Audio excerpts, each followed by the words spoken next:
Governança dos créditos também tributários. Então, a ideia de que temos que antecipar a monetização do crédito de CMS nem se diga, porque senão você vai demorar 20 anos para receber os créditos CMS. Se você ficar com saldos de CMS lá, você vai, na verdade, se complicar. Então, a gente tem que buscar formas de consultoria tributária, parcerias, criar aqui a nossa rede de contatos entre contadores para estar prestando essas consultorias de modo ético, né, para ajudar as empresas a monetizar, né, esses valores. A gente tem que ter um mapeamento de riscos e oportunidades da reforma tributária para as várias áreas da empresa, ter um cronograma, porque não é uma virada de chave, né? Para chegar em 2033, eu tenho que ter as ações que vão acontecer em 26 e 27.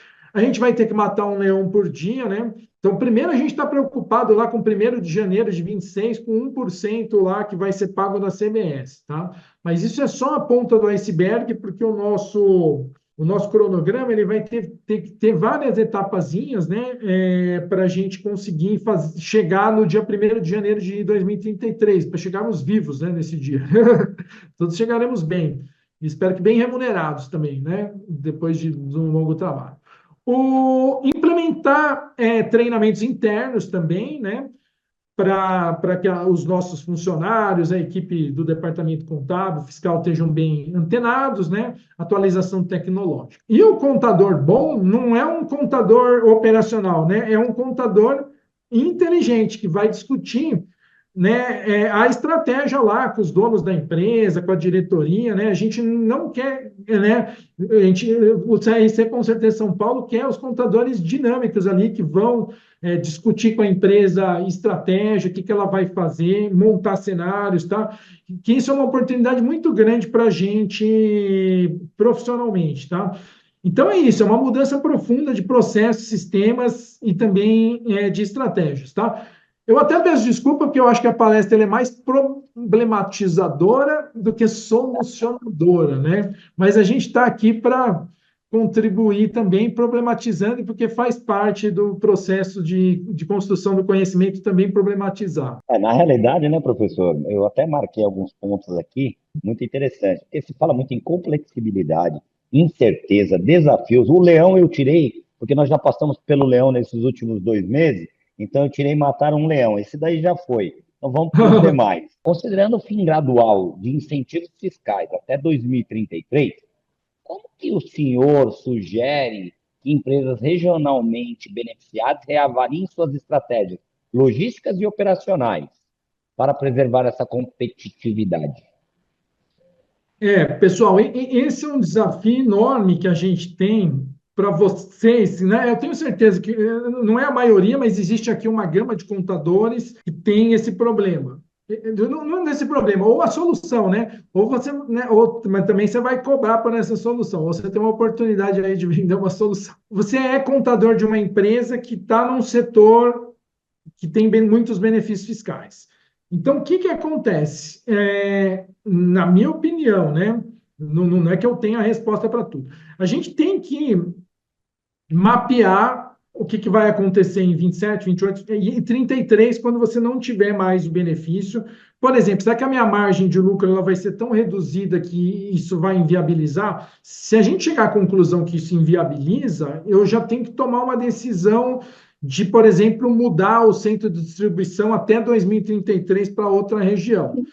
Mas vai ter que fazer muito cálculo, né? E que não é só o cara do tributário que vai fazer isso. Tem que ter, a gente tem que mapear onde que está o fornecedor, quanto que custa trazer essa matéria-prima, onde que está o cliente, para a gente chegar num ponto logístico melhor do que a gente está hoje, tá? Fazer acompanhamento político também, né? Ou seja, será que o governador do seu estado vai implementar alguma coisa para vocês ficarem lá? Por exemplo, eu tenho uma estrada esburacada, quando sair da empresa o caminhão passa em um monte de buraco lá. Agora é o momento de falar para o governador, olha, a estrada aqui tem que estar redondinha, meu caro governador. Porque assim, não vai ter benefício fiscal, então o custo logístico tem que ser menor, não pode ter pneu do caminhão estourando, não pode estar demorando, entendeu? Só que assim, é complicado, complicado, né? Você Complicado, cobrar o né? setor público é complicado. E você vai ter que colocar tudo isso na ponta do lápis para ver se compensa, né? Então é um desafio gigantesco, né? É Eu entendo. complicado. Eu fico até pensando, né, até nesse exemplo, né? Você imagina, aqui eu estou nesse município, esse município ele não faz aí o direcionamento das verbas para a infraestrutura, então eu vou para outro município, que eu não estou no município, eu tenho mais escoamento de produção, não tenho muito problema com buracos, etc, etc, etc. Olha que ponto que chegamos. Mas tem que ser analisado todos esses pontos, não é verdade? E não só na questão tributária. Não, é verdade, Robertson, porque daí a gente vai ter que ir no detalhe, né? Como o tributário o incentivo fiscal vai perder a relevância, daí a gente vai ter que ir no detalhe da operação. Até o buraco lá que tem na estrada que você sai da empresa, ele vai influenciar Leva em o meu consideração, custo. né, caso de pagamento de mercadoria em dinheiro, como será o processo? Caso o adquirente seja pessoa jurídica, como será esse acerto dos tributos? Aqui a gente ainda tem que aguardar exatamente como que vai ser o detalhamento do split payment, né? Mas uma preocupação, claro, que tem no mercado é que não, espero que não aconteça, né? Esse fenômeno de você transformar tudo em pagamento em dinheiro, porque isso seria, né, um problema até, digamos assim, de compliance de Banco Central, de tudo isso, né?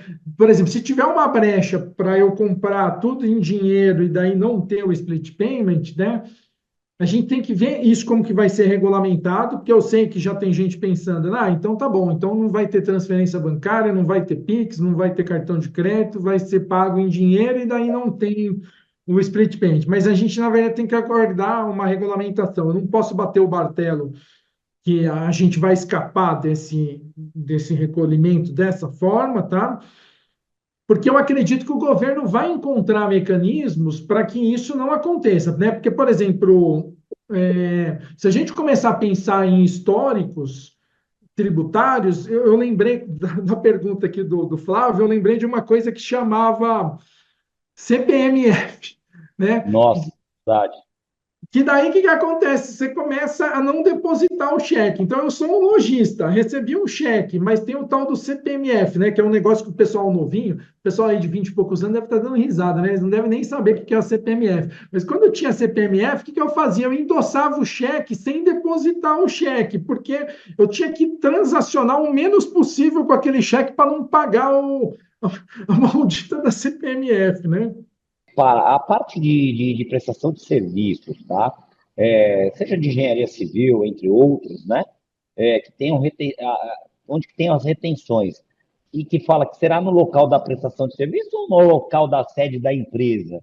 Ainda foi assim uma pergunta que é dividida aqui entre a Tatiane Kelly de São Paulo e o Roberto também de São Paulo, tá?